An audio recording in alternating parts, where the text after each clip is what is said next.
Weekly update for Friday, October 9th.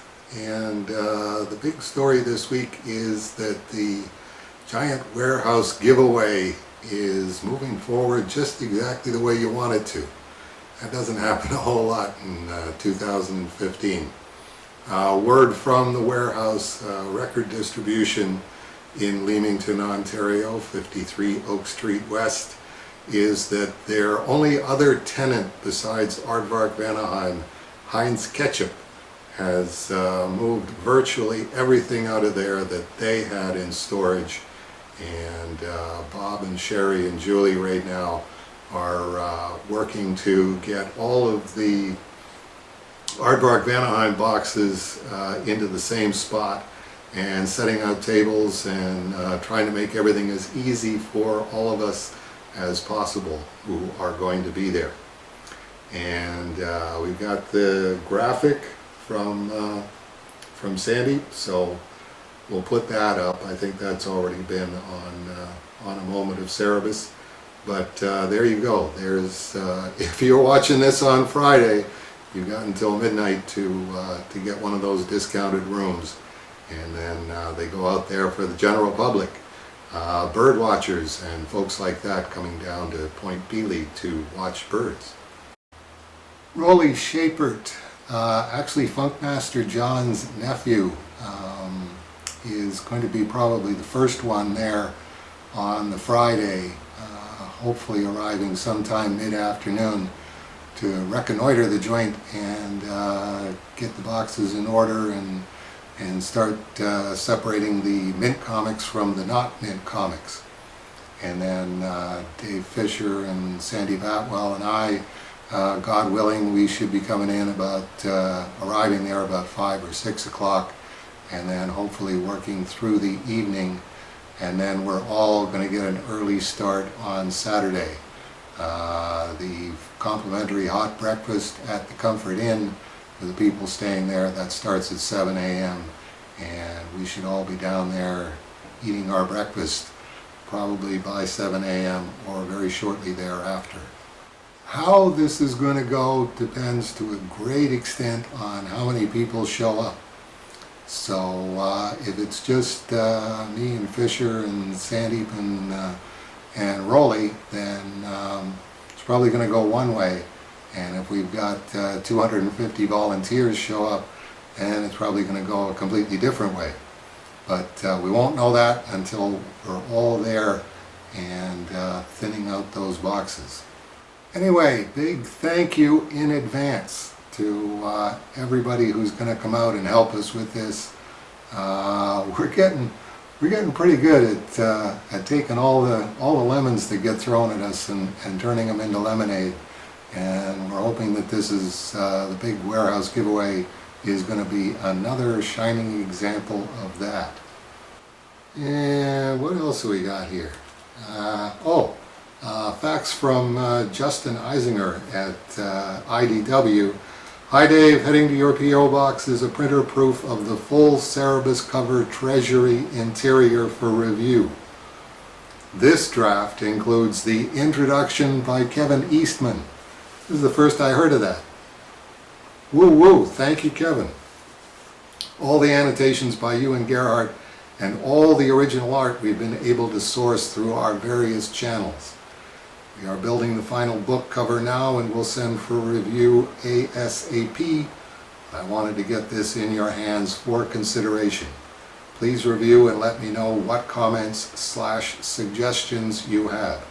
Thanks for your time, Justin. So definitely looking forward to having that show up in the post office box.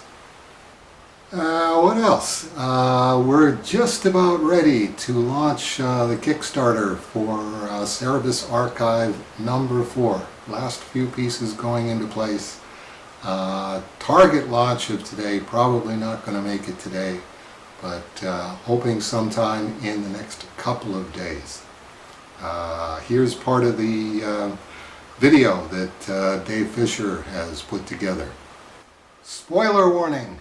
Now is the time to go, la la la la la la, I'm not listening, if you don't want the video spoiled for you before you actually get to see the whole thing. years long, possibly decades, full-time endeavor. That's it? I gave him the spoiler warning for that? Come on, let's show him at least a couple more seconds. Have been fully restored and preserved. 13 volumes remain. More than 4,000 pages. Soon it will be up there. Keep watching the Kickstarter site, and you Kickstarter pledge partners, John Funk will be letting you know when we're ready to launch. Something else you can be watching for on Kickstarter this time: the first Cerebus digital macro print. This is Sandy came up with a solution for artwork that's just way too big to actually send in the mail, and the answer is a digital macro print. The digital file for this is actually an early version. The finished version doesn't look like this. This is me doing a paste up from a printout of Sandeep's rough earlier this week. But the digital file will be consistent up to 2 feet by 3 feet. And we're going to be giving people information on how you can get this digital file for whatever the minimum contribution is on the Kickstarter campaign. We're guessing like $3, $4, somewhere around there.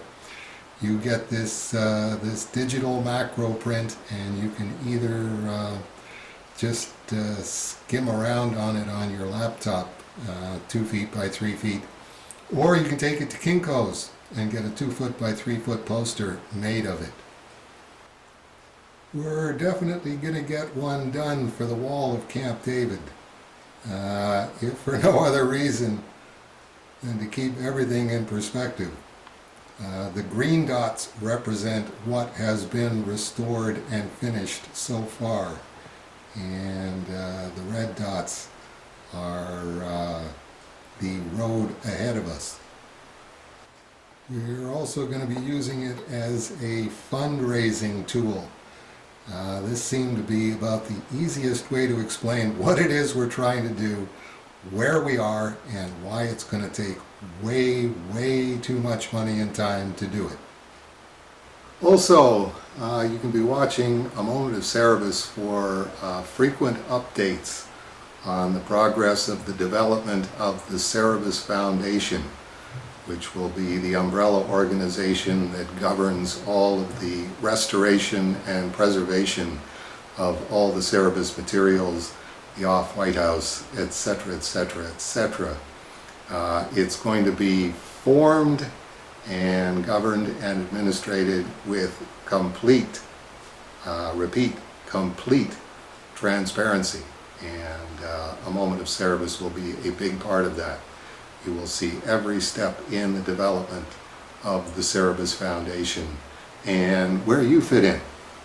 So that's it for the weekly update this week, and God willing, we'll see many of you next week for the update on October 16th.